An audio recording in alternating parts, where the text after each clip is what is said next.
Hi welcome to my channel. இன்றைக்கி வந்து நம்ம என்ன பார்க்க போகிறோம் அப்படின்னா ஒரு ஸ்நாக்ஸ் ரெசிபி தான் பார்க்க போகிறோம். வாங்க எப்படி செய்கிறதுன்னு பார்க்கலாம்.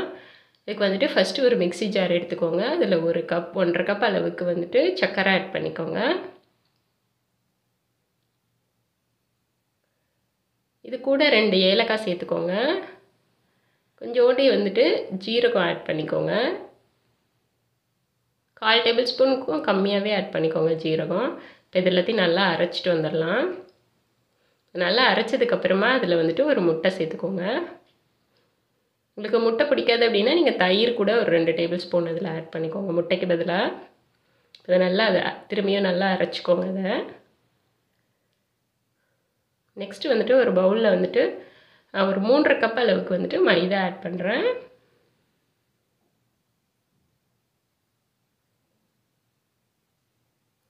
ஒரு 1/4 டேபிள் ஸ்பூன் வந்துட்டு சோடா உப்பு ஆட் பண்ணிக்கோங்க. நார்மல் சால்ட்டு வந்து ஒரு 1/4 டேபிள் ஸ்பூனுக்கும் கம்மியாக ஆட் பண்ணிக்கோங்க. 2 டேபிள் ஸ்பூன் ரவை ஆட் பண்ணிக்கலாம். எல்லாத்தையும் நல்லா மிக்ஸ் பண்ணி விட்டுக்கோங்க. எல்லாம் நல்லா அந்த உப்பு இதெல்லாம் எல்லாம் மிக்ஸ் ஆகிற மாதிரி கலந்து விட்டதுக்கப்புறமா நம்ம அரைச்சி வச்சு அந்த எக்கும் சுகர் அதெல்லாம் இருக்குல்ல அதை ஆட் பண்ணிக்கலாம்.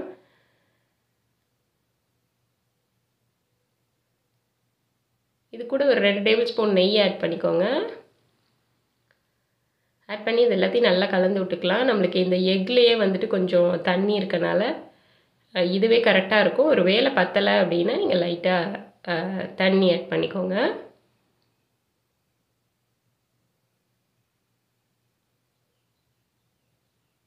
எனக்கு வந்து இந்த ஒரு எக்கே வந்து கரெக்டாக இருக்குது. ஏன்னா சர்க்கரையும் ஆட் போட்டிருக்கனால நம்மளுக்கு வந்து கொஞ்சம் மெல்ட் ஆகி தான் வரும்.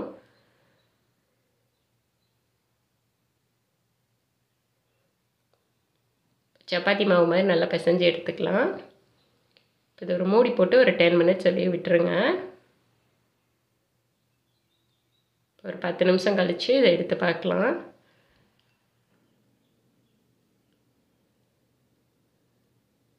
இது திரும்பி வந்து ஒரு லைட்டாக ஒரு வாட்டி பிசைஞ்சுக்கோங்க.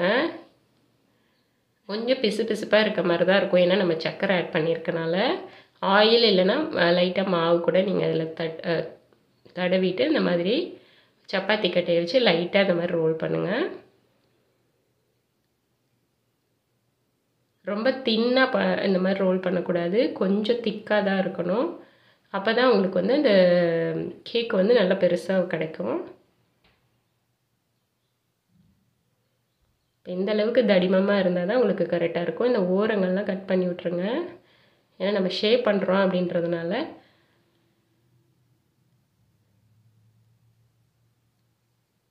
இது எல்லாத்தையும் கட் பண்ணிக்கலாம்.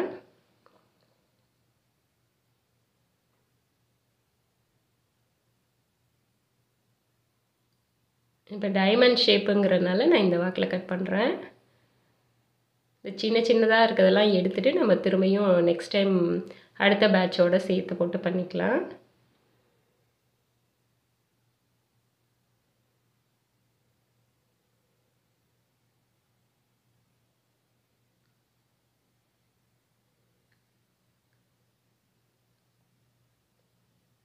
இப்போ மித்த இருக்க எல்லாத்தையும் நம்ம இந்த மாதிரி டைமண்டாக இருக்க எல்லாத்தையும் எடுத்துக்கலாம். இதில் வந்துட்டு இது அப்படியே போடாமல் லேசாக அந்த மாதிரி கீறி விட்டுருங்க அந்த எட்ஜில் மட்டும். அப்போ தான் உள்ளே நல்லா வேகும் உங்களுக்கு. ஏன்னா நம்ம நல்லா தடிமமாக வேறு போடுறோம்ல. நல்ல லோ ஃப்ளேமில் அடுப்பை வந்து நல்லா குறைச்சி வச்சுக்கோங்க. ஸ்லோவாகவே வச்சு இதை வந்துட்டு நம்ம 2 பக்கமும் திருப்பி விட்டு வேக வச்சு எடுத்துக்கலாம். போட்டோடனே நம்மளுக்கு நல்லா பொஸ்ஸுன்னு அது மேலே எலும்பி வரும். இப்போ நல்லா அந்த கோல்டன் ப்ரௌன் கலர் வர வரைக்கும் நம்ம வந்துட்டு இந்த லோ ஃப்ளேம்லேயே வச்சு நல்லா இதை வேக வச்சு எடுத்துக்கலாம். பார்த்தாலே தெரியும் அது நல்லா லைட் அந்த இது வெடித்து அழகாக வருது பாருங்கள் அந்த கேக்கு.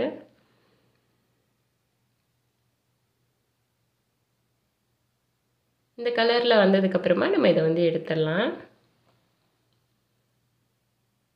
அடுப்பு வந்து லோவாகவே தான் இருக்கணும். அப்போ தான் உங்களுக்கு வந்து நல்லா வெந்து வரும். எல்லாமே எடுத்துடலாம். அதே மாதிரி மீதி இருக்கிறதையும் நம்ம வந்து போட்டு எடுத்துடலாம். ஸோ அவ்வளோதாங்க. ஈஸியான ஸ்நாக்ஸ் ரெசிபிஸ். ஒரு 3 பொருள் இருந்தால் போதும். டக்குன்னு வந்துட்டு நம்ம வந்து இது பண்ணிடலாம். ஸோ இது போல் நீங்களும் ட்ரை பண்ணி பாருங்கள். இந்த ரெசிபி உங்களுக்கு பிடிச்சிருந்துச்சின்னா ட்ரை பண்ணி பார்த்துட்டு உங்களோட கமெண்ட்ஸை சொல்லுங்கள். மறக்காமல் லைக் அண்ட் சப்ஸ்கிரைப் பண்ணிடுங்க. தேங்க்யூ. பபாய்.